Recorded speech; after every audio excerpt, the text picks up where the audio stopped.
Bienvenidos a nuestro programa Enseñanzas del Dios de Israel. Un saludo de paz a todos nuestros hermanos que nos ven a través de la televisión, también a nuestros hermanos que nos ven a través de la página web. En estos momentos vamos a tratar un tema muy importante para su vida espiritual, como es los 144,000. Pero antes de iniciar este programa, vamos a pedir a nuestros hermanos que dé unas palabras de oración y después vamos a hablar sobre el tema correspondiente. Muy bien, hermano Carlito, bienvenido a nuestro programa. Amén. Vamos a orar al Señor para poder pedir la dirección. Amén. Oremos. Bondadoso Padre, te agradecemos en esta oportunidad, cual tú nos has permitido estar delante de tu presencia para bendecir tu sagrado y glorioso nombre. He aquí, Padre bueno, te pedimos el perdón de nuestros errores y al mismo tiempo la guianza, la afluencia de tu Santo Espíritu, para que podamos hablar con verdad y con certeza, por supuesto haciéndolo bajo de tu poderoso nombre. Señor, en el nombre de Jesús te lo pedimos y te lo suplicamos. Amén. Bien, amados hermanos, como ya dijimos antes, vamos a tratar un tema muy importante, como lo que son los 144,000. Amado hermano, pastor, ¿quiénes son, amado hermano, los 144,000 que menciona Apocalipsis 7:1? Bueno, hermano Carlitos, a la luz de la palabra del Señor, vamos a verlo para que no seamos nosotros en sí personalmente que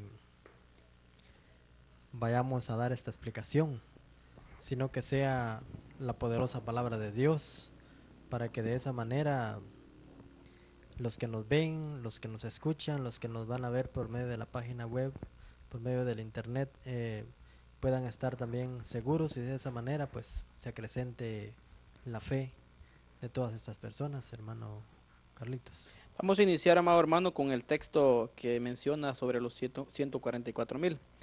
Vemos aquí en Apocalipsis 7:1, dice aquí la palabra de Dios: después de esto vi a 4 ángeles en pie sobre los 4 ángulos de la tierra, que detenían los 4 vientos de la tierra, para que no soplase viento alguno sobre la tierra, ni sobre el mar, ni sobre ningún árbol. Vi también otro ángel que subía donde sale el sol, que tenía el sello del Dios vivo, y clamó con gran voz a los 4 ángeles a quienes se les había dado el poder de hacer daño a la tierra y al mar, diciendo: no hagáis daño a la tierra, ni al mar, ni a los árboles, hasta que hayamos sellado en sus frentes a los siervos de nuestro Dios. Y el número de los señalados era 144,000 sellados de las 12 tribus de los hijos de Israel. Hermano, ahí dice que habían sido sellados 144,000 de las 12 tribus de Israel. ¿Qué nos puede explicar sobre esto usted? Bueno, la palabra del Señor es bien clara ahí, hermano Carlitos. Nos está diciendo que esas personas que fueron sellados en las frentes, cuando la escritura habla de frente, está hablando de la mente de la persona, ¿verdad? En sí. No en sí vamos a ver el sello ahí como quien se imagina, ¿verdad? Por ejemplo, el 666 en la frente de una persona. No en sí, ahí está hablando de una manera simbólica espiritualmente, ¿verdad? Cuando está hablando que iba a ser sellados en la frente, que el Señor iba a poner su Santo Espíritu, ¿verdad? A través del nuevo nacimiento que ellos tuvieran al creer en el Señor Jesucristo. Entonces ese es el sello de Dios, su Santísimo Espíritu. Y el Espíritu pues tiene en la mente de la persona, ¿verdad? Por ejemplo, 1 Corintios 3:16 nos dice que no sabéis que vosotros sois el templo y la morada del Espíritu Santo, ¿verdad? Entonces estas personas, los 144,000, al creer en el Señor Jesucristo por medio del mensaje de los mismos apóstoles, fueron sellados con el Espíritu de Dios en su mente, en su memoria, para que el Espíritu de Dios estuviera en ellos. La palabra del Señor es bien clara allí donde se estaba leyendo, dice que fueron de las 12 tribus de Israel, ¿verdad? Y no podemos decir nosotros que somos nosotros o que a mí me toca o que a usted le toca o que hay alguna nación privilegiada, ¿verdad? O como ciertas fuentes teológicas, ¿verdad? También dicen que todavía se están juntando, ¿verdad? Y la palabra del Señor ahí es Es bien clara, categórico, ajá, es categórica y dice que es de los 12 tribus de los hijos de Israel, la nación de Israel. en la nación de Hermano, Israel. y cuando dice que después de esto vi a 4 ángeles en pie sobre los 4 ángulos de la tierra, que tenían los 4 vientos, ¿qué representa eso ahí? Bueno, como le dije yo, hermano Carlitos, que no queríamos, no quería yo, pues, o usted, que diera la respuesta, sino que sea la palabra del Señor. Jeremías 25:32, ¿verdad? Jeremías 35, Es 25:32 de 25, 30. Jeremías, Vamos a leer donde para así es, para estar más seguros, ¿verdad? Y que la confianza, pues, sea la palabra del Señor quien la dé, ¿verdad? dice así en Jeremías 30, 25, 32. Así ha dicho Jehová de los ejércitos, he aquí que el mal irá de nación en nación y grande tempestad se levantará de los fines de la tierra. Ahí está diciendo, el versículo que se estaba leyendo estaba indicando de que habían 4 ángeles, ¿verdad? Que estaban tapando, dice, los 4 ángulos para que no soplase viento en la tierra. Entonces, ahí Jeremías es categórico y está hablando de tempestad y que el mal, dice, iría de nación en nación. Entonces está refiriéndose a las guerras que se daban en los antiguos imperios, ¿verdad? Por ejemplo, tenemos también en el imperio romano, el imperio número 4, ¿verdad? Hubo un periodo en 700 años, ¿verdad? Ellos adoraban a un dios llamado Jano, o sea, el rey Júpiter, ¿verdad? En otra interpretación. Y ese templo dice que fue cerrado nada más 3 veces en 700 años. Y una de las veces que fue cerrado lo indica el capítulo 2:1 de Lucas, ¿verdad? Cuando se fue dado el edicto de Augusto César, que todo el mundo y se fuese empadronado, ¿verdad? Porque fue en ese periodo que se cerró la última vez. Este dios o este rey también lo veneraban los romanos como el dios de los caminos, el protector de los caminos, ¿verdad? Entonces, no hubieron guerras para que esos siervos del Señor, dice, fueran señalados o fueran sellados. Entonces quiere decir que cuando los 4 ángeles detienen los vientos, ahí están deteniendo las guerras. Exactamente. Pero eso tenía un propósito. Tenía un propósito. Y el propósito era para dar tiempo para que los señalados, o sea, los siervos de Dios, los 144,000 de las 12 tribus de Israel fueran alcanzados con la misericordia de O Dios. sea que esos 144,000 ya prácticamente ellos creyeron en el Evangelio de Jesucristo. Ellos creyeron en el Evangelio de Jesucristo. Eso Hermano, prácticamente, sí, perdón, eso prácticamente fue lo que dijo Juan en su escritura, el capítulo 1, verso 11, ¿verdad? En adelante, o sea que a lo suyo dice que vino, pero lo suyo no le recibió, pero a los que le recibieron siempre de esos suyos, ¿verdad? Les dio la autoridad o la potestad de ser hechos hijos de Dios. Y estos no son engendrados, dice, de voluntad de varón, sino por el poder de Dios. según hermano Apocalipsis 14:1 dice la palabra de Dios, después miré, he aquí, el Cordero estaba en pie sobre el monte de Sión, y con él 144,000 que tenían el nombre de él y de su padre escrito en su frente.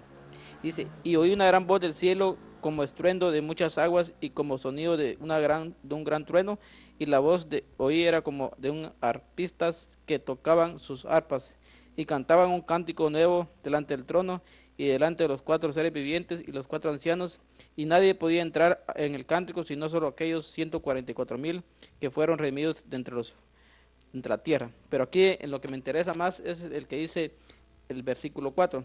Estos son los que no se han contaminado con mujeres, pues son vírgenes. Estos son los que siguen al Cordero por donde quiera que va. Estos fueron redimidos de entre los hombres como primicias para Dios y para el Cordero. Entonces, ¿cómo es que este grupo dice que fueron como primicias y que, que fueron vírgenes? ¿Qué representa eso? Bueno, cuando la palabra del Señor está hablando de virginidad, no solamente está hablando del aspecto biológico, ¿verdad? Sino que también está hablando directamente para ellos. Ellos venían de la promulgación de la ley hacia Cristo, ¿verdad? El apóstol Pablo es bien claro en el capítulo 3 de Gálatas y habla de que la ley, dice, sirvió como un pedagogo, un ayo, ¿verdad? Y los llevó, dice, directamente al Señor Jesús, no como nosotros, que hemos creído en Cristo y venimos de doctrina en doctrina, nuestra mente está fornicada por esas doctrinas, Alterada. adulterada, ¿verdad? Y hemos perdido ya la virginidad prácticamente primitiva que teníamos, ¿verdad? No nacimos ya en esa iglesia, sino que hemos venido de una doctrina en doctrina. Ellos no venían de doctrina en doctrina o de religión en religión, ¿verdad? Ellos venían de la religión hebrea y fueron trasladados totalmente al Señor Jesús. Eso explica que los judíos estaban en el antiguo pacto y fueron trasladados al nuevo Al pacto. nuevo pacto, directamente. No hubo No, no, no, no. un adulterio de enseñanzas De o pasar de... enseñanzas, no, no, no. Entonces ahí cuando habla de mujer está hablando de que no se contaminaron con iglesias o Con doctrinas. doctrinas. Doctrinas que no eran de la iglesia, pues prácticamente, porque si vemos en el aspecto biológico, Pedro tenía suegra, ¿verdad? Y si En- tenía suegra, por ende tenía mujer, Entonces no es virgen en el aspecto biológico, sino no espiritual. espiritualmente. Y cuando dice que solo ellos podían cantar el himno de Moisés, Prácticamente porque ellos tenían el primado, ¿verdad? Es el pimpollo que ha aparecido, las 12 tribus. o sea, De la- conocen exactamente. el Y sistema. cuando dice que tenían el nombre de Dios y de Jesús en sus frentes, era porque la iglesia, ese es el nombre, esa es la patente que ella tiene, ¿verdad? Iglesia de Dios. Cada quien de nosotros que somos iglesia de Dios, llevamos el nombre de Dios en nuestra mente, ¿verdad? Y así el que va creyendo lleva el nombre de Dios y de Jesús en su mente. Aquí en este capítulo 14 de Apocalipsis hay algo que me interesa saber. Dice, después miré y aquí el Cordero estaba en pie sobre el monte de Sión. O sea que Jesús estaba en pie en el monte de Sión y con él estaban los 144,000. ¿A dónde es que estaba Jesús? ¿En Sión es simbólico o es que estaba directamente en el monte de Sión que está enfrente de Jerusalén? No, ahí no es una acción simbólica porque lo que está viendo Juan es la venida del Señor Jesús o él está en el día de la manifestación del Señor, ¿verdad? Según el capítulo 1 de Apocalipsis, verso 1 en adelante. Ahí empieza él narrando que estaba en el día del Señor, en el día de la manifestación. Algunas fuentes teológicas dicen que el día del Señor era el sábado, era el primer día de la semana, ¿verdad? Como reposo, pero no. Él está hablando ahí de la manifestación del día del Señor, Cuando se ¿verdad? manifiesta. Cuando el Señor venga, porque es la revelación que él está viendo. Entonces, cuando él ve al Cordero y a los 144,000 parados en el monte de Sión, es el monte que está enfrente de Jerusalén. Y no podemos decir que ese monte ya no está ahí, ¿verdad? Porque según el Salmo 125:1, dice Los que que confían en Jehová. los que confían en Jehová son como el monte de Sión, dice que no se mueve. Entonces Jesús, prácticamente Juan en la revelación ya mira a Jesús de pie, ya estando aquí en la tierra con los 144,000. Exactamente, ya ahí en el monte de Sión, ¿verdad? Que está enfrente de Jerusalén, él ya lo miró, ¿verdad? Que el Señor va a estar ahí con los 144,000. Hermano, ¿y cómo es que se inicia a la iglesia, o sea, a ser evangelizados los 144,000? ¿Cómo es que el trabajo inicia para Jesús? Si estos fueron judíos, ¿en qué tiempo se comenzó a evangelizar este grupo de personas que creyeron en Jesucristo? Muy bien, hermano Carlitos. Lucas nos da la evidencia y la fecha, ¿verdad? Totalmente. Según la cronología, pues algunos cronologistas no todos se ponen de acuerdo, ¿verdad? Algunos dicen que el Señor nació en el año 2, otros en el año 4, ¿verdad? Antes del Señor Jesucristo.